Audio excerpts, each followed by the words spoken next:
उत्तर प्रदेश के global summit में वहां आकर के यहां पर निवेश करने के लिए अपने देश के निवेशकों को भेजना चाहते हैं। 5 वर्ष में उत्तर प्रदेश की तस्वीर को बदलने के लिए जो कुछ भी आप सबके आशीर्वाद से आदरणीय प्रधानमंत्री मोदी जी के मार्गदर्शन में उत्तर प्रदेश सरकार ने प्राप्त किया है, आज उसके परिणाम आने प्रारंभ हुए हैं। आज प्रदेश निवेश का एक अच्छा गंतव्य बना है। ईज ऑफ डूइंग बिजनेस ही नहीं, ईज ऑफ बिजनेस स्टार्टिंग के लिए भी आज प्रदेश के अंदर एक बेहतर माहौल बना है। हर दुनिया का निवेशक उत्तर प्रदेश में निवेश करना चाहता है और इसका कारण है प्रदेश सरकार के द्वारा अपराध और अपराधियों के प्रति जीरो टॉलरेंस, भ्रष्टाचार और भ्रष्टाचारियों के प्रति जीरो टॉलरेंस की जो नीति रही है, भाइयों बहनों, उसी क्रम को आगे बढ़ाने के लिए मैं एक बार फिर से आपके साथ अपनी प्रतिबद्धता दोहराने के लिए आया हूं। 2017 के पहले उत्तर प्रदेश और पश्चिमी उत्तर प्रदेश की क्या स्थिति थी? यहां पर कुछ चंद अपराधी पेशेवर माफिया संगठित अपराधों का संचालन करते थे, आम जन का जीना हराम करते थे, व्यापारियों को व्यापार करने से रोकते थे, गुंडा टैक्स मांगते थे, कोई उद्यमी प्रदेश में निवेश नहीं करना चाहता था और कोई भी बहन और बेटी अपने आप को प्रदेश के अंदर सुरक्षित नहीं महसूस कर रही थी। लेकिन भाइयों बहनों, 2017 में आपने प्रधानमंत्री मोदी जी के आह्वान पर भारतीय जनता पार्टी को अपना आशीर्वाद दिया और आशीर्वाद देने का परिणाम आप सबके सामने है। सभी जनप्रतिनिधियों ने मेहनत की, सरकार की नीतियों को आगे बढ़ाने का योगदान दिया और परिणाम सबके सामने है। आज अपराधी प्रदेश छोड़ करके पलायन कर रहा है और जिस प्रदेश से पहले उद्यमी और व्यापारी पलायन करता था, वह वापस प्रदेश के अंदर आकर के फिर से निवेश का माहौल बना करके प्रदेश के युवाओं को प्रदेश में नौकरी और रोजगार की संभावनाओं के साथ आगे बढ़ा रहा है। मैं बार बार कहता था, उत्तर प्रदेश वो अनंत संभावनाओं वाला प्रदेश है। प्रकृति और परमात्मा की सीम कृपा उत्तर प्रदेश के अंदर है।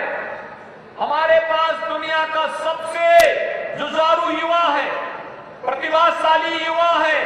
हमारे पास देश का सबसे और दुनिया का सबसे अच्छा प्रतिभाशाली ऊर्जावान युवा हमारे पास है। अगर हम इसको प्रदेश के अंदर मौका देंगे, इसकी प्रतिभा और इसकी ऊर्जा का लाभ प्रदेश को प्राप्त होगा।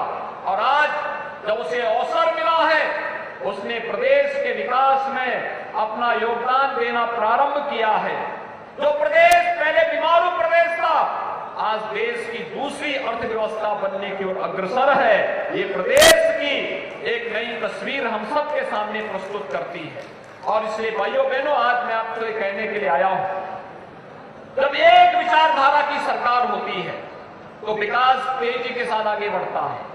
आज प्रदेश में डबल इंजन की सरकार है।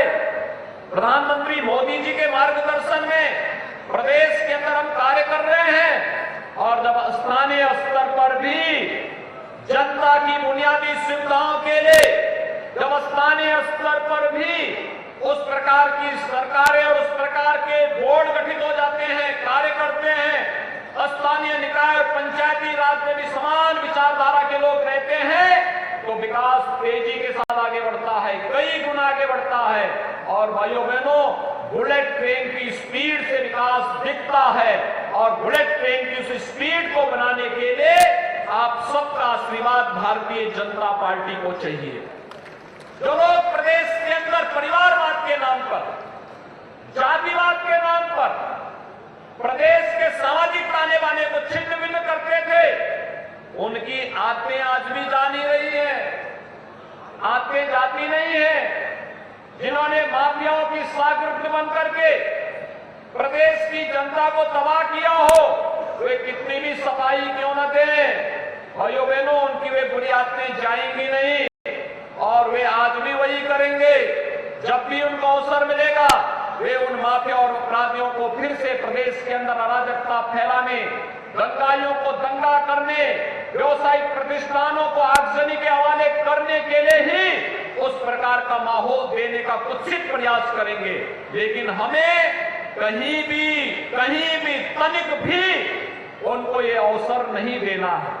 और आज जब सुबह मैं दिल्ली में था, मैं देख रहा था प्रदेश सरकार ने अपनी 25 सेक्टर की पॉलिसी तैयार की है, और मैं तो गाजियाबाद के और पश्चिमी उत्तर प्रदेश के हर निवेशक से कहूंगा, उन्होंने देश और दुनिया के अंदर जहां कहीं भी निवेश किया है, वे उत्तर प्रदेश में आए। उत्तर प्रदेश उनके लिए एक पावड़े बिछा करके, प्लस पावड़े बिछा करके उनके लिए तैयार है। वे आए, हमारी पॉलिसी का लाभ लें और प्रदेश के विकास में अपना योगदान दें, और हमारे युवाओं को रोजगार के साथ जोड़ करके उनके उज्जवल भविष्य को आगे बढ़ाने में अपना योगदान देंगे, तो स्वाभाविक रूप से उनकी पूंजी भी बढ़ेगी और पूंजी सुरक्षित भी रहेगी।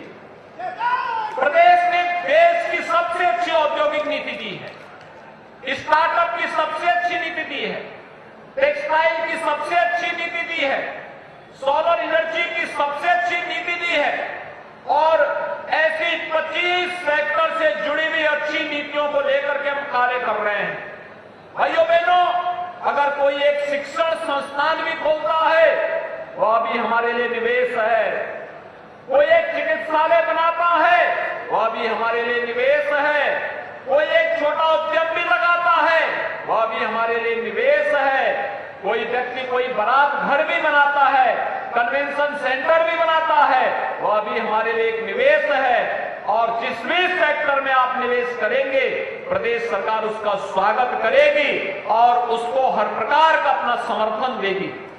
ये वही प्रदेश है, यहां पर आपने देखा होगा उद्योग जगत से जुड़े हुए और मिशन शक्ति से जुड़े हुए कुछ महानुभावों ने अपने विचार इस मंच पर व्यक्त किए। ये वही प्रदेश है भाइयों बहनों, जिस प्रदेश में बेटियां सुरक्षित नहीं थी। ये पश्चिमी उत्तर प्रदेश की स्थिति क्या हो गई थी, लेकिन भाइयों बहनों आज उत्तर प्रदेश के अंदर मिशन शक्ति जिस रूप में कार्य कर रहा है वो आपके सामने है। सेफ सिटी के रूप में प्रदेश के सभी बड़े महानगरों को लेकर के आगे बढ़ रहे हैं। और प्रदेश के अंदर आपने माहौल देखा होगा, प्रदेश के अंदर स्मार्ट सिटी के रूप में 10 सिटी का चयन हुआ था। भारत सरकार ने 10 सिटी का चयन किया, शेष 7 नगर निगमों को राज्य स्टेट स्मार्ट सिटी मिशन के अंतर्गत हम कार्य कर रहे हैं। 20,000 से अधिक गरीबों को अकेले गाजियाबाद नगर निगम के अंदर उन्हें आवास की सुविधा उपलब्ध करवाई गई। ये पहले कभी नहीं हुआ था। अमृत योजना के अंतर्गत हर घर नल की योजना शहरी क्षेत्रों में भी उपलब्ध कराया जा रहा है, तो ग्रामीण क्षेत्र में भी इस कार्यक्रम को तेजी के साथ आगे बढ़ाने का कार्य हो रहा है। और भाइयों बहनों, सुरक्षा का माहौल और आस्था का बेहतर समन्वय अगर देखना है तो पश्चिमी उत्तर प्रदेश की निकलने वाली कांवड़ यात्रा उसका एक अद्भुत नमूना प्रस्तुत करता है, जो सुरक्षा और आस्था के सम्मान का बेहतरीन कॉम्बिनेशन होता है, जो हमें सुरक्षा भी प्रदान करता है और साथ साथ आस्था का सम्मान करने का भी एक नई प्रेरणा प्रदान करता है। और आज मैं आप सबको ये आश्वासन देने के लिए आया हूं, यहां पर तो प्रबुद्ध मैं उन सबसे ये कहूंगा कि इन्होंने गाजियाबाद को गाजियाबाद के रूप में फिर से पहचान देने में राज्य सरकार और केंद्र सरकार के साथ अपना योगदान दिया। निरंतर उनका आशीर्वाद प्राप्त हुआ है। वे समाज के ओपिनियन मेकर हैं। प्रदेश के बारे में परसेप्शन को बदलने में उन्होंने योगदान दिया है और इस परसेप्शन को तेजी के साथ आगे बढ़ाने, प्रदेश निवेश का बेहतरीन गंतव्य के रूप में आगे बढ़ सके, प्रधानमंत्री मोदी जी के विजन के अनुरूप हम उत्तर प्रदेश को देश की सबसे बड़ी अर्थव्यवस्था के रूप में स्थापित करने में सफल हो सके, इस दिशा में आप सबका योगदान अत्यंत महत्वपूर्ण होगा। और उसके लिए न्यू बनाने के लिए ही आज यहां पर 878 करोड़ रुपए के अधिक की परियोजनाओं का लोकार्पण और शिलान्यास का कार्यक्रम भी संपन्न हो रहा है। ये जो कार्यक्रम यहां पर आज लोकार्पण और शिलान्यास के हो रहे हैं, ये सड़क के भी है, पेयजल के लिए है, सीवर के भी है, और साथ साथ यहां पर पूर्वांचल और उत्तराखंड के वासियों के लिए उनकी बहुत प्रतीक्षित उन मांगों को पूरा करने के लिए भी हैं, जिन्होंने यहां पर अपने लिए कन्वेंशन सेंटर की मांग की थी कि उनके लिए कुछ ऐसे सेंटर बने जहां पर लोक परंपरा, लोक संस्कृति को बचाए रखने के साथ साथ वे लोग अपने कार्यक्रमों को भी कर सकें। उसके लिए ये सभी परियोजनाएं आज गाजियाबाद वासियों को प्रदान की जा रही हैं। मैं भाइयों बहनों आप सबको इस बात के लिए आश्वस्त करना चाहता हूं कि प्रदेश सरकार जिस मजबूती के साथ डबल इंजन की रफ्तार से कार्य कर रही है, डबल इंजन की सरकार को ट्रिपल इंजन के रूप में भी कार्य करने के लिए आपने आशीर्वाद बराबर दिया है और उसके लिए मैं आपका आह्वान करूंगा, अभी से माहौल तैयार करिए। आने वाले 5 वर्ष के अंदर प्रदेश के नगरीय क्षेत्रों की व्यवस्था को कितना बेहतर बुनियादी सुविधाओं से युक्त किया जाए, इसके लिए अभी से माहौल बनाने की आवश्यकता है। अच्छी व्यवस्था हो, जनता को बुनियादी सुविधाएं और आसानी से प्राप्त हो सके। हर घर नल की योजना, स्ट्रीट लाइट की व्यवस्था आपने देखी होगी। पहले हेलोजन बेतरतीब होते थे, कोई पीला होता था, कोई नीला होता था, कोई सफेद होता था, कोई कैसे जलता था, कहीं जलता ही नहीं था। आज आप देखते होंगे स्ट्रीट लाइट एक जैसी एलईडी स्ट्रीट लाइट के रूप में पूरे नगर दिखाई देते हैं और नगर की शोभा को भी बढ़ाता है, कम बिजली खर्च भी करता है, कार्बन उत्सर्जन भी उसके माध्यम से कार्बन उत्सर्जन भी नहीं होता है और साथ साथ नगर की शोभा भी बढ़ती है। और भाइयों बहनों, ये जितनी भी एलईडी स्ट्रीट लाइट लगाई गई है, यह न स्थानीय निकाय ने इसके लिए पैसा खर्च किया, न राज्य सरकार ने पैसा किया। ये हम लोगों ने एक समझौते के तहत कहा कि वे जितना हमारा बिजली पे खर्च होता है, एलईडी स्ट्रीट लाइट लगाने के बाद जो बचत होगा, उस बचत के पैसे से वो कंपनी इसको लगाएगी। अतिरिक्त पैसा एक भी भुगतान न स्थानीय निकाय देती है और न राज्य सरकार ने उसको दिया है। यानी आम की आम और गुठली के भी दाम। ये काम अगर कहीं हुआ है तो ये एलईडी स्ट्रीट लाइट के रूप में आपको सर्वत्र जो देखने को मिलती है, ये उसका एक मॉडल है जो प्रधानमंत्री मोदी जी के मार्गदर्शन में ईएसएल ने उसको प्रदेश के नगर निकायों के अंदर दिया है। एक बेहतरीन मॉडल विकास का, अमृत योजना हो या स्मार्ट सिटी मिशन, यह आप सबके सामने है और इसीलिए नगर निकायों ने अच्छा कार्य करने का प्रयास किया है। लेकिन इसके लिए काफी अभी प्रयास और किए जाने की आवश्यकता है और उस अच्छे प्रयास को आगे बढ़ाने के लिए मैं एक बार फिर से अपने सभी प्रबुद्ध जनों से अपील करने के लिए आया हूं।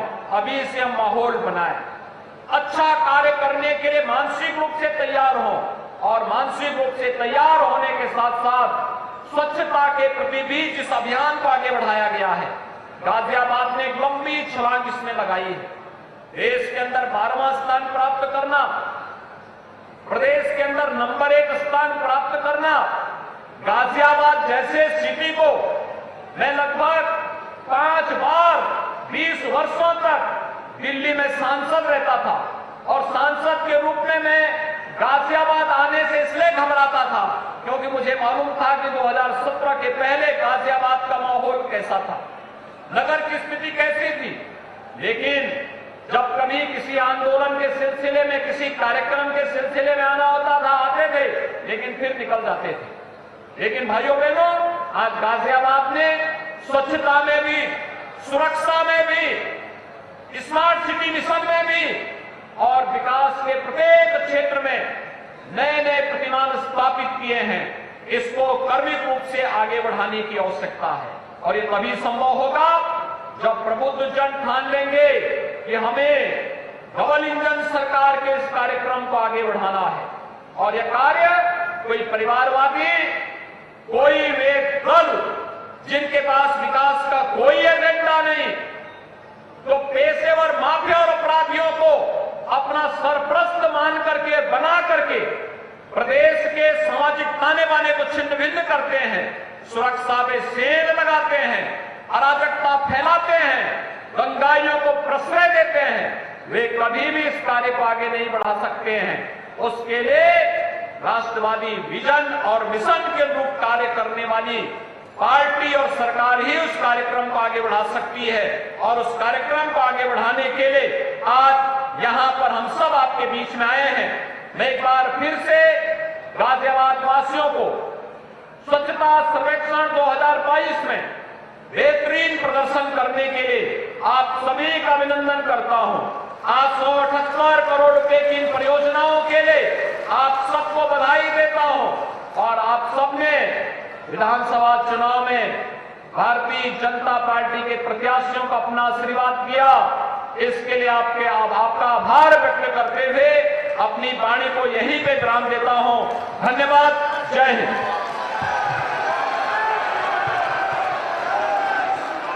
बहुत बहुत आभारी है माननीय आपके संबोधन से